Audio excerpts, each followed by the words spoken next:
Hi, team, and welcome to our next screencast. Today, we're going to be talking about what happens next after D Day. What's our next course of action, and where do we need to move the Germans?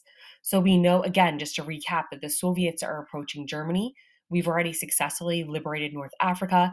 We're still working through Italy, and we've now opened another front in France. We have spread the German troops very, very thin, and that's going to be an important piece to our success in our next step, which is going to be in Belgium. The Battle of the Bulge is the name of a battle that's going to take place, excuse me, in the Ardennes. This is going to be a very foresty area, lots of trees. And if you look at the dates of when this is going to happen, it's December of 1944 through January of 1945. It's cold, there's a lot of snow, and that's going to play an important factor in why the Germans are able to make their last offensive in counteracting the Allied powers. So let's talk about how they're able to do that. The Allies had been reliant on their air force outside of our attack at Salerno in Italy. Having our planes go through, drop bombs, even just scouting things out was an important piece of protecting our troops.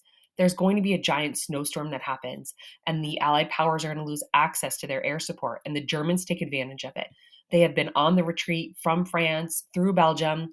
And what the Allies actually have is they have a lot of misinformation. The reason why their information is wrong is because German troops had stolen American uniforms and they were hiding amongst Americans and changing street signs, changing markings on trees, things that were used to help the Allied powers navigate through the forest and throughout Belgium. They were changing it around so that the Allies didn't really know where they were going. The German forces are desperate. They have soldiers at this point fighting as young as 16 and as old as 70. Basically, any able body is fighting for the Nazis, and most of it is against their will, but they're trying to support their country and support their leadership at the time. The Germans are very low on resources. They have a shortage of oil, they have a shortage of supply lines, and even just being able to help their troops out. So, the misinformation, the loss of air support is going to be a reason why, if we're looking at the map, the green area is going to be how the Germans are able to push the Allied troops back. So it creates a bulge or a dent in the Allied forces. So it pushes them back. Ultimately, the Germans aren't successful. They have a successful counterattack, but they're not able to hold off the Allied forces because once the snowstorm passes, they regain their air support and the Allies are back in business.